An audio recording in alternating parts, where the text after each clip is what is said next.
আচ্ছা মা, শীতকাল বলতে তুমি কি বোঝো? তোমাদের সময়ও কি এখন যেমন শীতকাল হয় বা গরম বা বর্ষা, এ সবই এক লাগে আমাদের কাছে? তোমাদের সময় কি তাই ছিল মা? জানিস মানি, আমাদের শীতের সকালটাই ছিল আলাদা।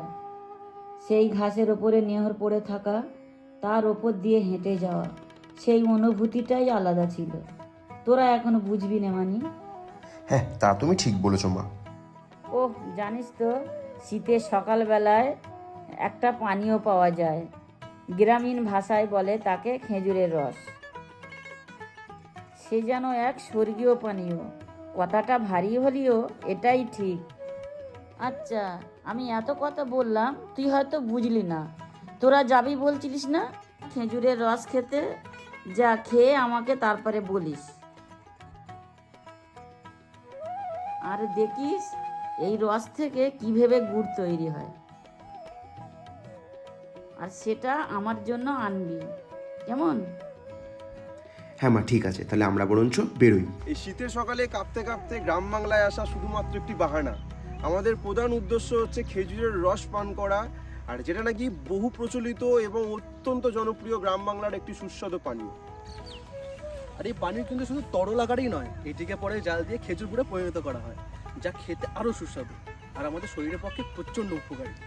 প্রতি বছর এই শীতের মরশুমে গ্রাম থেকে মানুষ আসে শহরে তাদের ভালোবাসায় তৈরি এই খেজুর গুড় আমাদেরকে উপহার দিতে। তবে আর দেরি কোথায়?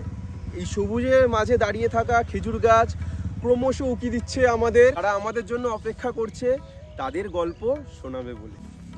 আমি বিদ্যুৎ, আমি সৌভিক। আবারও তোমাদের স্বাগত জানাই একটি নতুন গল্পে। দেখতে থাকো আজকে আমাদের নতুন গল্প, খেজুর গুড়ের আবিষ্কার। তবে আর কি, রেডি হয়ে পড়লাম আর বেরিয়ে পড়লাম সকালের প্রথম খেজুর গাছ থেকে রস পড়াটা দেখতে। আমার মতো কি তোমাদেরও ইচ্ছা করছে না কিভাবে নামাচ্ছে সেটা দেখার জন্য? তো তার জন্য তোমাদের ভিডিওটা শেষ পর্যন্ত দেখতে হবে।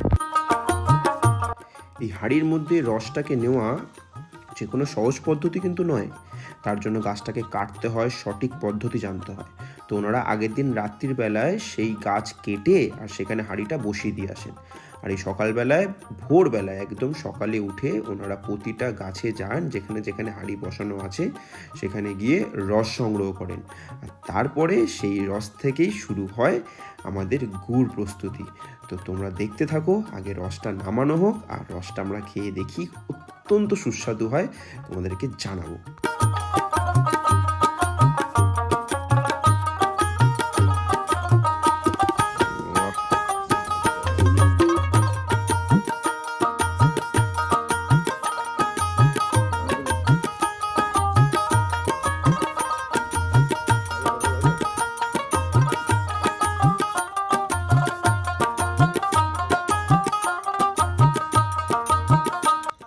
যেমনটা তোমাদের জানিয়েছিলাম, সমস্ত গাছ থেকে রস একসাথে সংগ্রহ করা শেষ হয়ে গেছে। এবার এই হাঁড়িগুলোকে আলাদা করে দিয়ে রসগুলোকে একসাথে নিয়ে ওনারা বেরিয়ে পড়লেন রস বিক্রির উদ্দেশ্যে আর সেই রস থেকে গুড় প্রস্তুতির উদ্দেশ্যে।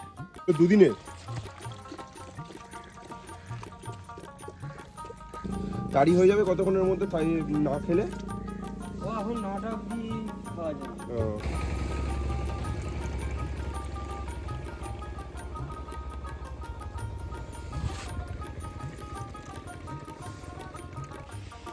এদিকে দি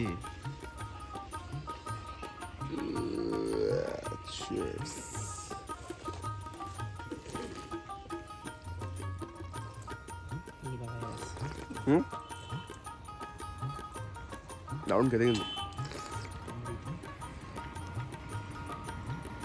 সত্যি মা ঠিকই বলেছিল, এ যেন এক স্বর্গীয় পানীয়। এরপর শুরু হলো এই রস চাল দিয়ে গুড় তৈরির প্রস্তুতি পর্ব।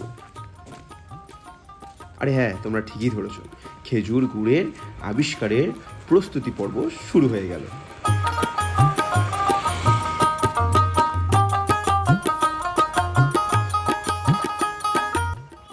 এনারা অত্যন্ত যত্ন সহকারে রসটাকে ছেঁকে নিয়ে তারপরেই জালে বসান, মানে গুড় প্রস্তুতির জন্য বসান। কারণ কোনো নোংরা বা পাতা যদি থেকে থাকে সেটা এই জালের মাধ্যমে সেটা বার করে দেয়।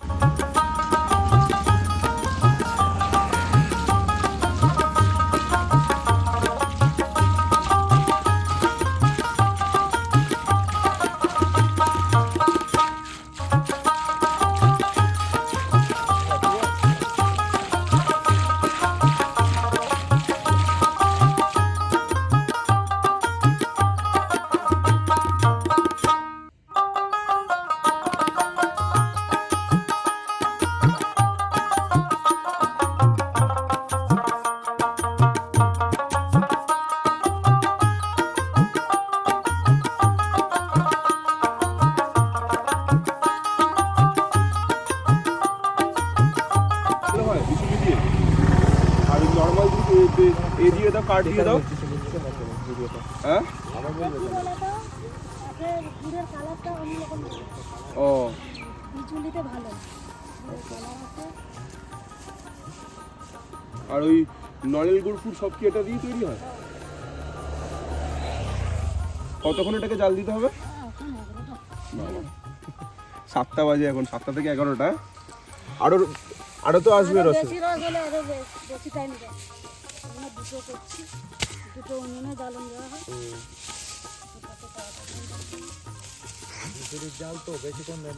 বেশি তো থাকে না, তাড়াতাড়ি তো চলে যায়, তাড়াতাড়ি তো হয়ে যায়। চলে যায়, আর যত ইয়ে করবে তত তাড়াতাড়ি গুড়টা হয়ে যায়। জাল ছাড়া হবেই না, জালই জল।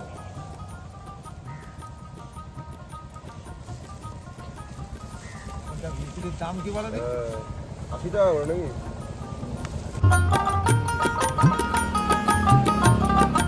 মানে তুমি না জানলে তো সেভাবে কিছু করাও যাবে না।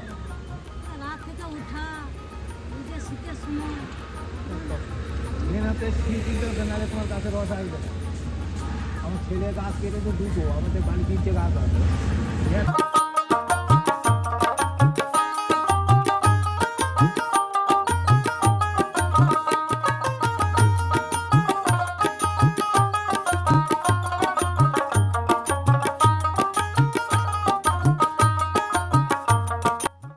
কথায় আছে ঘ্রাণেন অর্ধভোজনম, মানে তুমি গন্ধ শুকেই অর্ধেক কি খাবার সেটা তুমি খেয়ে ফেলছো। তো সত্যিই আজকে বুঝলাম যে কথাটার মাধুর্যটা কোথায়। এত মিষ্টি গন্ধ। তো আমরা সকালবেলা 4টের সময়, মানে ভোরবেলা 4টের সময় এসেছিলাম, যখন অন্ধকার ছিল পুরো। সেখান থেকে এসে দাদাদের ডেকে আমরা গাছে গেছি, সব ভিডিও তোমাদের সাথেই থাকবে, দেখাবো। আর সেখান থেকে রস এনে অলরেডি রসটা এখানে জালের জন্য বসে গেছে, যেটা কিনা এবারে গুড় হবে। আর তোমাদের এই জালটা যেখানে হচ্ছে সেটার একটা স্ট্রাকচারিক একটা বৈশিষ্ট্য, সেটা তোমাদেরকে দেখাচ্ছি। এখান থেকে জালটা যাবে আর এখান থেকে ডাস্টগুলো বেরোবে। আর এদিকে আর ছবি, এখান থেকে ধোঁয়াটা কিন্তু বেরোচ্ছে এখান থেকে। মানে এটারও অনেক নিয়ম আছে, কারণ ধোঁয়াটা এখান থেকে বেরোচ্ছে তার অনেক কারণ আছে। এই ধোঁয়াটা যাতে এখানে না আসে, বিকজ এই গুড়ের কোনো যাতে গন্ধ যাতে না আসে, সুন্দর গুড় তৈরি হবে, সুস্বাদু গুড়। তো চলো দেখতে থাকো ভিডিওটা তোমরা। ব্যাস, আমাদের খেজুরের গুড়ের আবিষ্কার হয়ে গেছে। যেভাবে যেভাবে হলো সবটাই তোমার সাথে দেখিয়েছি। আশা করি তোমাদের খুব ভালো লাগলো। আর এবার এই খেজুর গুড়কে বাড়ি নিয়ে যাওয়ার পালা। তো আমরা সবাই প্যাকিং করে নিজেদের মতো করে নিয়ে বাড়ির উদ্দেশ্যে রওনা দিলাম। আর মাকে গিয়ে খাওয়াবো তো অবশ্যই। তো আমাদের গল্প এখানেই শেষ আপাতত। দেখা হচ্ছে পরের ভিডিওতে। আর ভিডিওটা যদি ভালো লাগে লাইক, শেয়ার, সাবস্ক্রাইব করতে ভুলো না। দেখা হচ্ছে আরও নেক্সট টাইম আরও ভালো কোনো জায়গায়, ভালো কোনো জিনিস এক্সপ্লোর। চলো টাটা।